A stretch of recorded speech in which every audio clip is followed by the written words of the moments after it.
Joy TV நேயர்களுக்கு அன்பின் வாழ்த்துக்கள். கர்த்தரின் விடுதலை ஊழியத்தின் சார்பாக வேதத்தை அறிந்து விடுதலை பெறு என்ற நிகழ்ச்சிக்கு உங்களை யாவரையும் அன்புடன் வரவேற்கிறேன். கர்த்தர் உங்களை ஆசீர்வதிப்பாராக. நாம் தொடர்ச்சியாக மத்தேயு சுவிசேஷம் 9ஆம் அதிகாரத்தை தியானித்து வருகிறோம். கடந்த வாரங்களிலே விசுவாசத்தை குறித்து நாம் தியானித்தோம். உண்மையிலே பார்க்காதவர்கள் அந்த காரியத்தை யூடியூப்பில் போய் ஜாய் டிவியில் நீங்கள் பாருங்கள். இந்த லைவ் ப்ரோக்ராமில் 5:45 மணிலிருந்து 6 மணி வரைக்கும் ஞாயிற்றுக்கிழமை மாலை ஒளிபரப்பாகிற இந்த நிகழ்ச்சிக்கு தவறாமல் பார்க்கும்படியாக உங்களை அன்போடு கேட்டுக்கொள்கிறேன். இந்த நாளிலும் நாம் தியானிக்க இருக்கிற வேத பகுதி மத்தேயு 9ஆம் அதிகாரம் 32வது வசனத்திலே ஒரு சம்பவம் இருக்கிறது. அவர்கள் புறப்பட்டு போகையில் பிசாசு பிடித்த ஊமையான ஒரு மனுஷனை அவரிடத்திலே கொண்டு வந்தார்கள். பிசாசு துரத்தப்பட்ட பின்பு ஊமையன் பேசினான்.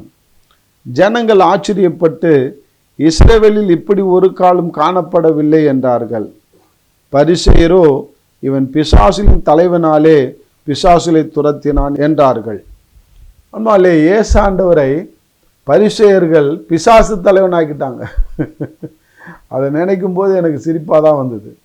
பாருங்க, அவர்கள் அற்புதத்தை விசுவாசிக்கவில்லை, பிசாசு பிடித்த ஊமையான ஒருவனை. எனக்கு இதை சொல்லும்போது அநேக காரியத்தை நான் தியானிக்க எனக்கு ஆண்டவர் உதவி செய்தார். ஒரு குரூப் ஆஃப் பீப்புளுக்கு, நிறைய பேருக்கு நான் காலையில் டிவோஷன் எடுக்கிறேன். அது அமெரிக்கா ஃபார் இயேசுக்கு என்ற குரூப்பில் நான் எடுக்கும்போது ஆண்டவர் இந்த காரியத்தை வெளிப்படுத்தினார். ஊமையானவன் ஒரு மனுஷன் அவரிடத்துல கொண்டு வந்து பிசாசு துரத்தப்பட்ட பின்பு என்று எழுதியிருக்கிறது. ஊமைக்கும் பிசாசுக்கும் என்ன சம்பந்தம்னா, இன்னைக்கு அவனை ஊமையாக்குனதே அந்த பிசாசுடைய கிரியை. இன்னைக்கு அதே போல தான் ஊமையான பிசாசு அநேக பிசாசுகள் நமக்குள்ள இருக்கிறது. அன்பாலே, இன்னைக்கு நாம் எப்படிப்பட்ட ஒரு சூழ்நிலையில் இருக்கிறோம் என்றால், நாம் ரட்சிக்கப்பட்டுட்டோம், இன்னைக்கு ஆண்டவரிடத்துல வந்துட்டோம். நமக்குள்ளார இன்னைக்கு எத்தனை ஊமையான பிசாசுகள் உட்கார்ந்து நம்மளை வீணாக்கி கொண்டிருக்கிறது, ஆசீர்வாதத்துக்கு தடையாக இருக்கிறது என்பதை நாம் அறியாமல் இருக்கிறோம். அன்பாலே, கொஞ்சம் நான் சிந்தித்து பார்த்தேன். என்னன்னா, இப்படிப்பட்ட ஊமையான பிசாசுகள் எப்படியாக நாம் அகற்றுவது? நாம் சிந்தித்த வேளையில் இன்னைக்கு எது ஊமையான பிசாசு என்பதை முதலாவது அடையாளம் காண வேண்டும். அன்பாலே, இன்னைக்கு இதை சொல்லும்போது எனக்கு ஒரு காரியம் சிந்தனைக்கு வருகிறது. பாவங்களிலே 2 விதமான பாவங்கள் இருக்கிறது. ஒன்று இன்டர்னல், அதாவது உள்ளாந்திர பாவம். அடுத்தது வெளியாந்திர பாவம், எக்ஸ்டர்னல் சின் அண்ட் இன்னர் சின். இந்த எக்ஸ்டர்னல் சின்ன நம்ம பாவத்தை அறிக்கையிட்டு ரட்சிக்கப்பட்டிருப்போம், அநேக ரட்சிப்பின் அனுபவத்தை பெற்றிருப்போம். ஆனால் இன்னர் சின், அந்த உள்ளாந்திர பாவத்திலிருந்து விடுதலை இல்லாமல் நாம் ஆசீர்வாதத்தையும் பார்க்க முடியாமல் நாம் இருக்கிறோம். அன்பாலே, அந்த இன்னர் சின்னுக்கு நம்ம முக்கியத்துவம் கொடுக்கறது அல்ல. ஏன் அப்படின்னாக்கா, அது சுபாவம் என்று நாம் அதுக்கு பெயர் கொடுத்து நம்ம அதை அலட்சியமாக விட்டு விடுகிறோம். அப்படியே விடக்கூடாது. அது உள்ளாந்திர பாவம் என்பதை நாம் அறிந்து அந்த பிசாசை, அந்த ஊமையான பிசாசை நாம் விரட்டுவதற்கு முற்பட வேண்டும். அன்பாலே, இன்னைக்கு நம்ம ஊமையான பிசாசு என்று ஏன் அதை சொல்றேன்னா, அது உள்ளுக்குள்ளே இருந்து நம்மளுடைய ஆசீர்வாதத்தை தடை செய்கிறான்.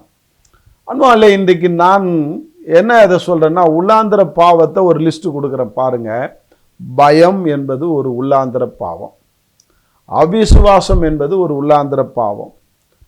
தாழ்வு மனப்பான்மை என்பது ஒரு உள்ளாந்திர பாவம். குற்ற மனசாட்சி என்பது உள்ளாந்திர பாவம். இப்படி பல உள்ளாந்திர பாவங்கள் இருக்கிறது, இன்னர் சின். அதையெல்லாம் நாம் ஒவ்வொரு சின், ஒவ்வொரு பாவத்துக்கும் பின்னடியும் ஒரு பிசாசுடைய ஆளுமை இருக்கிறது என்பதை நாம் அறிய வேண்டும், புரிந்து கொள்ள வேண்டும். இன்னைக்கு எக்ஸ்டர்னல் சின்னு பார்த்தீங்கன்னா, கொலை என்பது ஒரு பாவம். கொலை செய்வதற்கான பிசாசு நமக்குள்ள இருந்தால் தான் அந்த கொலை பாதகத்தை செய்ய வைக்கிறான். அப்போ திருடு என்பது ஒரு பாவம். அதுக்கு பின்னாடி திருடு என்ற பிசாசு நம்ம உள்ளத்தை ஏவினால்தான் அந்த திருட்டின் பாவத்தை நாம் செய்கிறோம். அதே போல விபச்சார பாவம் நம்ம சொல்றோம். அந்த விபச்சாரத்தின் ஆவி நமக்குள்ள இருந்ததுனால்தான் அந்த பாவத்தை செய்ய வைத்து நம்மளை தூண்டுகிறான் அன்பான்லே.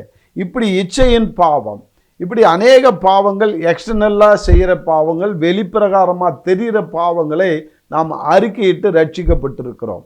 ஆனால் உள்ளாந்திர பாவத்தை அறிக்கையிட்டு அந்த உள்ளாந்திர பாவத்திலிருந்து நம்ம விடுதலை பெற்றிருக்கிறோமா என்பது கேள்விக்குறியாக இருக்கிறது. இந்த கிறிஸ்தவத்திலே இன்னைக்கு அநேக கிறிஸ்தவர்கள் அந்த உள்ளாந்திர பாவத்திலே வாழ்ந்து கொண்டு இருக்கிறோம்.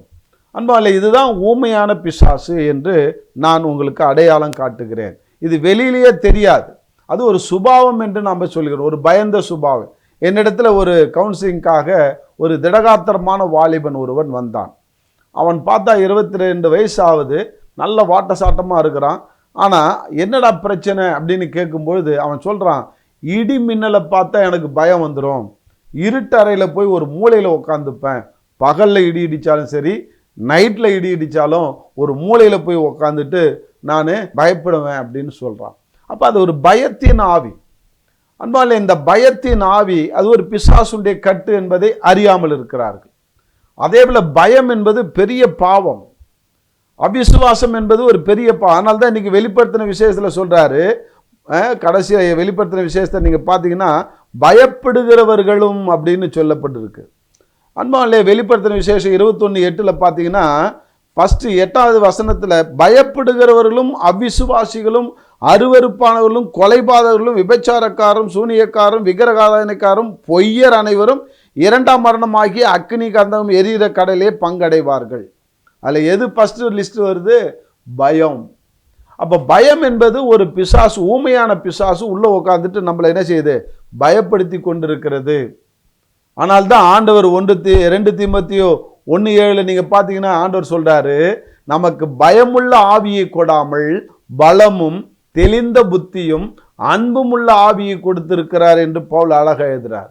பயமுள்ள ஆவியை கொடுக்கல. அன்பாவிலே கிறிஸ்தவர்களே, இன்னைக்கு சொல்றோம், இன்னைக்கு நம்ம படிக்கிறோம், வேதத்தில் நம்ம படிக்கும்போது இந்த பயப்படாதே பயப்படாதே என்று 365 வாட்டி வருதுன்னு சொல்லுவாங்க வேதத்தில். ஏன் 365 நாளும் ஆண்டவர் நம்மோடு பயப்படாத மகனே பயப்படாத மகளே அப்படின்னு சொல்லுவதாக அர்த்தம். ஆனால் இன்னைக்கு நாம் என்ன செய்கிறோம்? பயப்படுறோம்.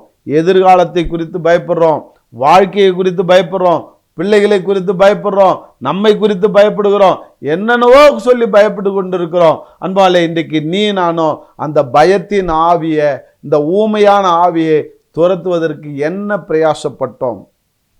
இன்னைக்கு அதே போல எத்தனை ஊமையான ஆவிகள் நமக்குள்ள இருக்கிறது. இதை அடையாளம் காண்பிக்கிறோமா? அடையாளப்படுத்துகிறோமா?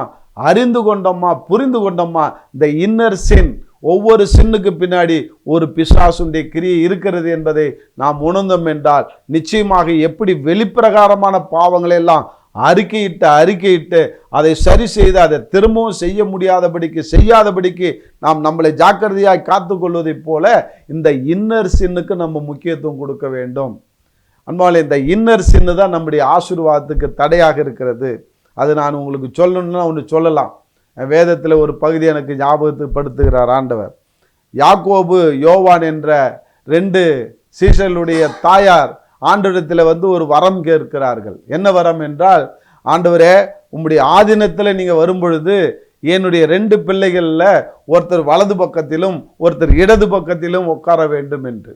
ஆனால் ஆண்டவர் அதற்கு உத்தரவு கொடுத்து, ஓகே, உன்னுடைய கோரிக்கையை நான் நிறைவேற்றுகிறேன் என்று சொல்லவே இல்லை. அவர் அழகாக அதை என்ன செஞ்சார்? என்னிடத்துல இல்லை அந்த காரியம், அது பிதா ஒருத்தரை தவிர யாரை உட்கார வைப்பார்னு எனக்கு தெரியாது, நான் சேங்ஷன் பண்ண மாட்டேன்னு சொல்லிட்டார். அன்பாலே, அப்படி அவர் ரிஜெக்ட் பண்ணாலும் 10 சீஷர்கள் அந்த 2 பேர் மேலே எரிச்சல் ஆனார்கள் என்று வேதம் சொல்கிறது. என்ன ஆனாங்களா? எரிச்சல் ஆனார்கள். இவங்களுக்கு சேங்ஷன் பண்ணியிருந்தாக்கா நம்ம என்ன செய்யலாம்? எரிச்சல் ஆகிறதுக்கு வாய்ப்பு இருக்குது, நம்ம எரிச்சல் ஆகிறதுக்கு நியாயம் இருக்குது. ஆனால் ஆண்டவர் அவங்களுக்கு உத்தரவு கொடுக்கவில்லை. எனக்கு தெரியாதுமா, அது பிதாவை தான் அதை நிர்ணயிப்பார், உத்தரவு சொல்ல முடியாதுன்னு சொல்லிட்டார். ஆனாலும் ஆண்டவர் இப்படி சொல்லியும் மற்ற 10 பேர் அதை குறித்து எரிச்சலானார்கள்னு போட்டிருக்கு. மத்தேயு 20ஆம் அதிகாரம் 24வது வசனத்தை பார்த்தீங்கன்னா தெரியும், அந்த சம்பவங்கள் அதில் இடம்பெற்றிருக்கு. மற்ற 10 பேரும் அதை கேட்டு அந்த 2 சகோதரர்கள் பேரில் எரிச்சலானார்கள் என்று. அன்பாலே, இன்னைக்கு அந்த எரிச்சல் அவருடைய உள்ளாந்திர பாவம். இன்னைக்கு உனக்கு எனக்கு எவ்வளோ எரிச்சல் வருது, எத்தனையோ பேர் மேலே, எத்தனையோ சம்பவத்து மேலே. அன்பாலே, அந்த எரிச்சல் நம்முடைய ஆசீர்வாதத்துக்கு தடையா இருக்கு.